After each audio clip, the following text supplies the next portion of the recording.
Hello dear friends, this is Ashish Charles. Today we are going to discuss new unit electrochemistry. तो आज हम electrochemistry के बारे में डिस्कस करने वाले हैं। तो electrochemistry it is a branch of chemistry in which we deal about the change of electrical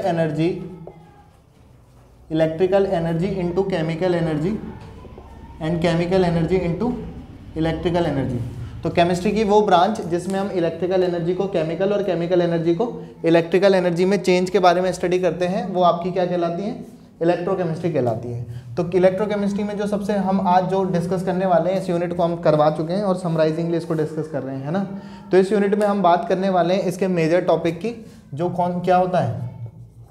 cell. तो it is a device, a cell is a device which can convert electrical into chemical and chemical into electrical. तो cell एक ऐसी device होती है, ऐसी युक्ति होती है जो इलेक्ट्रिकल एनर्जी को केमिकल और केमिकल एनर्जी को इलेक्ट्रिकल एनर्जी में कन्वर्ट करती है। तो cell is a device which converts electrical into chemical and chemical into electrical. तो ये पूरा एक कंपोनेंट, पूरी यूनिट का एक ऐसा पार्ट है जो पूरी की पूरी इलेक्ट्रोकेमिस्ट्री को अपने अकेले एक्सप्लेन करने की क्या रखता है? क्षमता रखता है, पावर रखता है। इसीलिए ये क्या है? हीरो ऑफ इलेक्ट्रोकेमिस्ट्री है। बस पेपर में लिखना नहीं है, बाकी एक्चुअली में वो हीरो ही है। तो हीरो ऑफ इलेक्ट्रोकेमिस्ट्री है। हम यहाँ पे बात करेंगे सेल के टाइप्स की। तो सेल दो टाइप्स के होते हैं। कितने कितने टाइप के होते हैं? दो टाइप के। First one is galvanic cell and second one is electrolytic cell, electrolytical cell. तो सेल दो टाइप के होते हैं, एक गैल्वेनिक और इलेक्ट्रोलिटिक सेल। तो इलेक्ट्रोलिटिक, इलेक्ट्रो वर्ड से आप याद रखना कि ये वाले सेल इलेक्ट्रिकल एनर्जी को केमिकल एनर्जी में कन्वर्ट करते हैं और ये वाले सेल केमिकल एनर्जी को इलेक्ट्रिकल एनर्जी में कन्वर्ट करते हैं। तो सेल दो टाइप के होते हैं, गैल्वेनिक और इलेक्ट्रोलिटिक। ये क्या काम करते हैं? इलेक्ट्रिकल को केमिकल में कन्वर्ट करने का। और ये वाले सेल क्या काम करते हैं? केमिकल एनर्जी को इलेक्ट्रिकल एनर्जी में कन्वर्ट करने का काम करते हैं। तो सेल, आपने ये सीखा एक टॉपिक सेल, सेल के दो टाइप। दूसरा टॉपिक, इस यूनिट का जो इम्पोर्टेंट टॉपिक और है उस पर हम बात करेंगे, जो है आपका इलेक्ट्रोड पोटेंशियल। क्या है? Electrode potential. तो इलेक्ट्रोड पोटेंशियल क्या होता है? तो हम क्या करते हैं, हम जो भी सेल के बारे में बात करने वाले हैं वो हम गैल्वेनिक के बारे में बात करेंगे। तो क्या होता है? When a metallic rod keeps into its salt solution, जब किसी मेटल की रॉड को उसी के सॉल्ट सॉल्यूशन में डिप किया जाता है तो उन दोनों के बीच में एक पोटेंशियल डेवलप होता है। When a metallic rod keeps into its salt solution, then a potential develops between both of them. This potential is known as electrode potential. क्या कहते हैं इसको?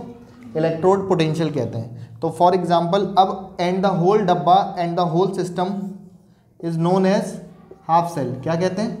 बुक्स में वो कहीं पर भी इसे हाफ सेल मेंशन नहीं करता, वो उसे पोटेंशियल या इलेक्ट्रोड बोलता हुआ यूज़ करता रहेगा। तो इलेक्ट्रोड पोटेंशियल टर्म यूज़ करता रहेगा, अदरवाइज वो है एक्चुअली क्या? हाफ सेल ही है। ठीक है, तो हाफ सेल के बारे में बात कर रहे थे। बात आती है हाफ सेल रिप्रेजेंटेशन की। किसकी? हाफ सेल रिप्रेजेंटेशन की। अगर ये जो रॉड है वो एनोड की तरह बिहेव करती है, काहे की तरह बिहेव करती है? तो आपके पास कहीं पर इतना बड़ा डायग्राम बनाने की ज़रूरत नहीं है। आप एक छोटे से नोटेशन या छोटे से रिप्रेजेंटेशन से भी किसको रिप्रेजेंट कर सकते हैं? हाफ सेल को रिप्रेजेंट कर सकते हैं। तो जब आप मेटल को आगे और मेटल के आयंस को पीछे की साइड लिखते हैं तो इसका मतलब वो एक हाफ सेल है और साथ ही साथ वो एनोड की तरह बिहेव कर रहा है। तो अगर मैं इस एग्जांपल के लिए देखें तो यहाँ पे ये आयंस किस फॉर्मेट में रहने वाले हैं? Zn+4 और SO4 2 नेगेटिव के फॉर्मेट में। तो मेटल के आगे, इस सेल के लिए मेटल को आगे और उसके आयंस को पीछे की साइड लिख लेते हैं। तो ये हाफ सेल रिप्रेजेंटेशन हो जाता है। अगर ये कैथोड की तरह बिहेव करता है तो हम मेटल के आयंस को आगे और मेटल को पीछे की तरफ लिखते हैं। जैसे सपोज Zn+2/Zn। नेक्स्ट टॉपिक हम बात करेंगे हाफ सेल रिएक्शंस की। तो रिप्रेजेंटेशंस तो ये हैं, और हाफ सेल रिएक्शंस कैसे लिखते हैं? तो हाफ सेल रिएक्शन के लिए आपको मैंने एक बात बोली थी कि आपको एक वर्ड याद रखना है ट्रिकी वे में। Left side oxidation, anode negative. Left side में ऑक्सीडेशन होता है और एनोड होता है, और एनोड पर कैसा चार्ज होता है? नेगेटिव चार्ज होता है। और ऑक्सीडेशन का मतलब हम जानते हैं लॉस ऑफ इलेक्ट्रॉन। तो एट एनोड पर कैसी रिएक्शन होती है? एनोड पर कैसी रिएक्शन होगी? एनोड के लिए आपको पता है सेल रिप्रेजेंटेशन ये है, एनोड पर लॉस ऑफ इलेक्ट्रॉन होगा। तो Zn से आपको Zn+2 बनाना है। ये तो था रिप्रेजेंटेशन। आप Zn से Zn+2 बनाओ तो 2 इलेक्ट्रॉन का लॉस, तो loss of electron called oxidation. तो एनोड पर क्या हो रहा है? ऑक्सीडेशन हो रहा है। अगर हम कैथोड पर देखें तो कैथोड के लिए क्या होगा? मेटल के आयंस आगे और मेटल पीछे हो जाएगा। तो Zn+2 से आपको Zn बनाना है, तो Zn+2 ने 2 इलेक्ट्रॉन को गेन किया, तो आपका क्या फॉर्म हो गया, Zn बन गया। तो यहाँ पे gain of electron called reduction हो जाता है।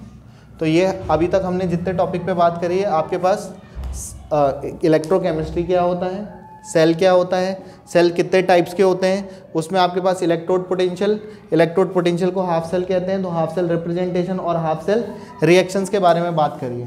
Half cell representation, half cell reactions के बारे में बात करने के बाद हम बात करने वाले हैं यहाँ पर कंप्लीट सेल की। किसकी और कौन से वाले सेल की, कंप्लीट गैल्वेनिक सेल की बात करने वाले हैं। तो कंप्लीट गैल्वेनिक सेल की अगर हम बात करते हैं तो कंप्लीट गैल्वेनिक सेल में क्या होता है, जब दो हाफ सेल्स के इलेक्ट्रोड्स को, दो हाफ सेल्स हैं, एक हाफ सेल ये है और एक हाफ सेल ये है, जब दो हाफ सेल्स के इलेक्ट्रोड को एक वायर से और उनके सॉल्ट सॉल्यूशन को एक सॉल्ट ब्रिज से जोड़ा जाता है, सॉल्ट ब्रिज से कनेक्ट किया जाता है, तो एक जो सिस्टम पूरा बन के आता है उसको आप कंप्लीट गैल्वेनिक सेल कहते हैं। क्या कहते हैं, कंप्लीट गैल्वेनिक सेल कहते हैं। तो when two half cells electrode connected through a wire and their salt solution connected through a salt bridge, then the whole system is known as complete galvanic cell। तो अगर ये anode है और हम anode पर मान रहे हैं Zn मेटल और ZnSO4,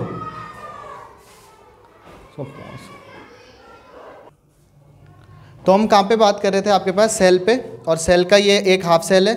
दूसरे वाले हाफ सेल में हमने क्या सपोज माना, कॉपर का मेटल है और कॉपर सल्फेट का सॉल्ट सॉल्यूशन ले लिया। तो ये जो पूरा सिस्टम बन के आया है वो कंप्लीट गैल्वेनिक सेल का फॉर्मेशन हो गया। और कंप्लीट गैल्वेनिक सेल जब ये बन जाता है तो हम बात करेंगे सेल रिप्रेजेंटेशन की। किसकी, जैसे आप हाफ सेल के रिप्रेजेंटेशन कर रहे थे, अब आप कंप्लीट सेल के लिए रिप्रेजेंटेशन कर रहे हो। तो हाफ सेल का रिप्रेजेंटेशन जानते हो आप, मेटल आगे, मेटल के आयंस पीछे, और क्योंकि ये कैथोड है, आपने बोला था लेफ्ट और ये राइट, जो लोन वर्ड आपको याद ट्रिक की वे में लिखवाया था, ये लेफ्ट साइड है, ये राइट साइड है। लेफ्ट साइड पर कौन है, एनोड, एनोड पर निगेटिव और एनोड पर क्या होगा, ऑक्सीडेशन। और ये क्या है, राइट साइड वाला पार्ट कैथोड, कैथोड पर क्या होगा आपके पास पॉजिटिव चार्ज और कैथोड पर क्या होगा रिडक्शन। तो रिडक्शन होगा तो मेटल के आयंस आगे और मेटल पीछे, और दोनों हाफ सेल्स को आपने काई से कनेक्ट किया हुआ है, सॉल्ट ब्रिज से। तो सॉल्ट ब्रिज को शो करने के लिए हम डबल लाइन का इस्तेमाल कर लेते हैं। तो ये आपका सिंपल सा क्या है, सेल रिप्रेजेंटेशन। क्या हो गया, सेल रिप्रेजेंटेशन। अब हम यहीं इसी में एक लास्ट टॉपिक, इस टॉपिक पे बात कर लेते हैं, सेल रिएक्शन पे। किस पे, तो सेल रिएक्शन की अगर हम बात करें तो सेल रिएक्शन में हम यहाँ पे देखें तो आपके पास एनोड पर कैसे रिएक्शन होगी, एट एनोड, एनोड पे अगर हम रिएक्शन देखें तो Zn से क्या बनना है, Zn+2। तो Zn से Zn+2 तब बना होगा जब वो 2 इलेक्ट्रॉन का लॉस करेगा। कैथोड पर, कैथोड पर क्या होगा, reduction, Cu+2 plus 2 electron, gain of electron करके कॉपर, तो दोनों को ऐड कर लेंगे, half cell reaction, half cell reaction, तो कंप्लीट गैल्वेनिक सेल रिएक्शन आ जाएगी। Zn plus Cu+2 gives Zn+2 और प्लस Cu।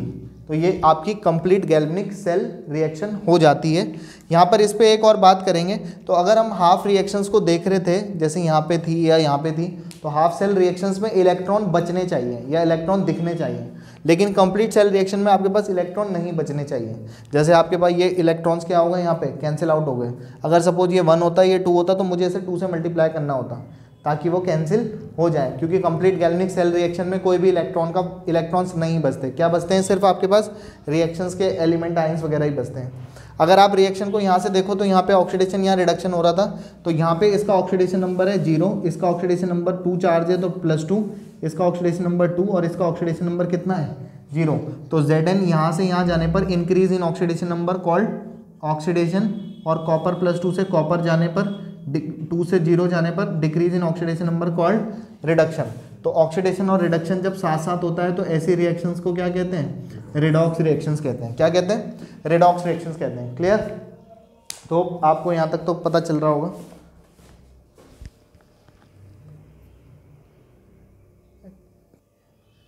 इस टॉपिक के हम 8 टॉपिक पे बात कर चुके हैं। अब हम यहाँ पे बात करने वाले हैं 9th टॉपिक, जो इस यूनिट का सबसे मोस्ट इंपॉर्टेंट पार्ट है, इस गैल्वेनिक सेल का सबसे इंपॉर्टेंट पार्ट है, जो कि क्या है आपके पास, कौन सी है, बोलो। इसके बाद कौन सा वाला पार्ट है, ईएमएफ हो गया, नस्ट इक्वेशन हो गई। ईएमएफ क्या होता है कि आपके पास हम ईएमएफ पे बात करते हैं, दो हाफ सेल्स के इलेक्ट्रोड को आपने एक वायर से और सॉल्ट सॉल्यूशन को आपने किससे जोड़ा हुआ था, सॉल्ट ब्रिज से कनेक्ट किया था। तो अब एक टॉपिक ईएमएफ जो बचता है इसका इलेक्ट्रोमोटिव फोर्स कहते हैं, विद्युत वाहक बल। तो जब आपके पास कुछ भी नहीं था तो आपने जब मेटल की रॉड को इसमें डिप किया था तो एक पोटेंशियल डेवलप हो रहा था, एक पोटेंशियल यहाँ पे भी था। एनोड पर क्या हो रहा था, लॉस ऑफ इलेक्ट्रॉन, ऑक्सीडेशन, इस पे क्या हो रहा था, गेन ऑफ इलेक्ट्रॉन। तो इलेक्ट्रॉन यहाँ से यहाँ मूव करते हैं और करंट यहाँ से यहाँ फ्लो करती है। तो आपके पास केमिकल रिएक्शंस हो रही थी इनके बीच में, और केमिकल रिएक्शन से क्या डेवलप हो गया, इलेक्ट्रिकल करंट डेवलप हो गई। तो आपने केमिकल एनर्जी को काई में कन्वर्ट कर दिया, इलेक्ट्रिकल एनर्जी में। और इस सेल में हम यही काम करते हैं कि केमिकल को काई में कन्वर्ट करते हैं, इलेक्ट्रिकल में कन्वर्ट करते हैं। तो केमिकल एनर्जी इलेक्ट्रिकल एनर्जी में कन्वर्ट हो जाती है गैल्वेनिक सेल में। तो special type of force due to which electron moves from anode to cathode and electric current flows from cathode to these force या these oppositively force are called electromotive force। हाँ, हम एक बात और कह रहे थे शुरू में, जब हमने मेटल की रॉड को इसके सॉल्ट सॉल्यूशन में डिप किया था, ZnZnSO4 वाला एग्जांपल लिया था, तो हम ये कह रहे थे कि इनके बीच में जो पोटेंशियल डेवलप हो रहा था हम उसको क्या कह रहे थे, इलेक्ट्रोड पोटेंशियल।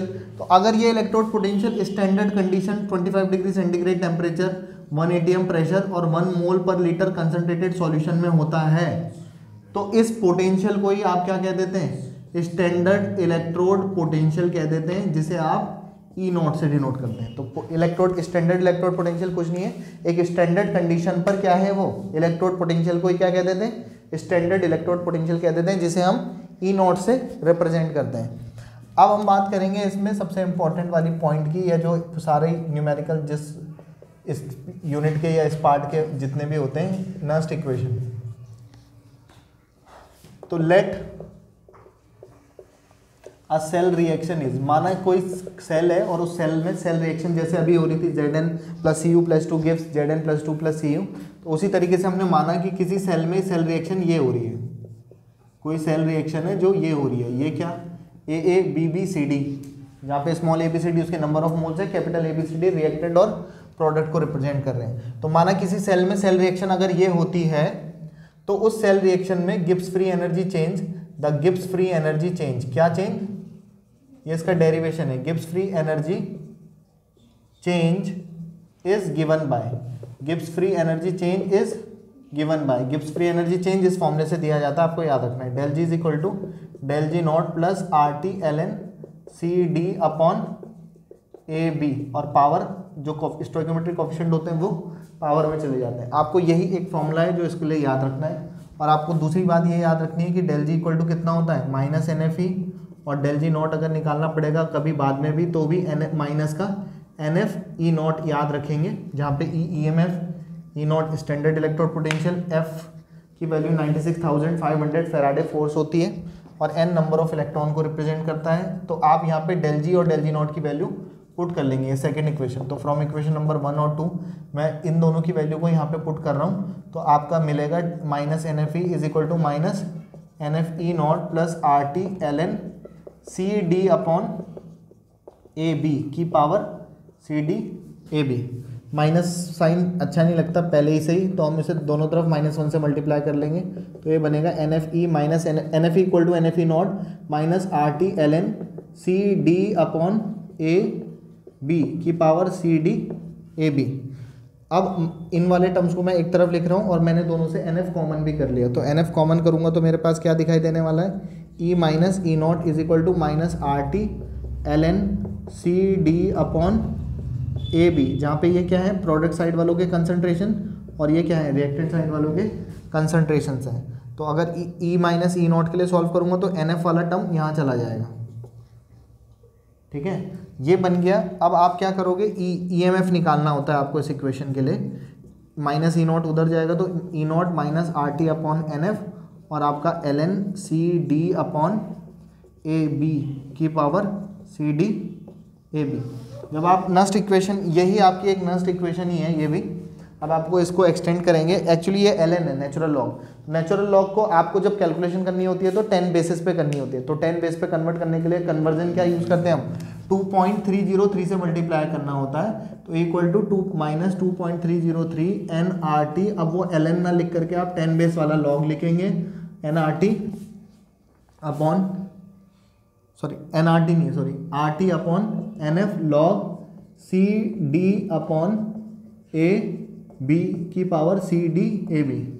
R की वैल्यू गैस कांस्टेंट है, इसकी वैल्यू 8.314 जूल पर केल्विन पर मोल। T स्टैंडर्ड कंडीशन के लिए 298 केल्विन 25 डिग्री सेंटीग्रेड लेके जाते हैं। F की वैल्यू 96,500 होती है, कूलम्ब्स लॉ में भी पढ़ते हैं हम। तो जब हम सारी वैल्यूज़ को पुट कर लेते हैं और इसे सॉल्व करते हैं, तो सॉल्व करने पर ये आता है 0.0591 अपॉन n और आपका लॉग CD अपॉन AB। इस इक्वेशन को आप नस्ट इक्वेशन कहते हैं। क्या कह देते हैं? नस्ट इक्वेशन कह देते हैं। आप इस इक्वेशन को थर्ड इक्वेशन कह देंगे। Equation number 3 is known as Nernst equation of cell electrode. ठीक है, यहाँ पर हम कुछ कुछ बातें कर लेते हैं इस इक्वेशन से रिलेटेड।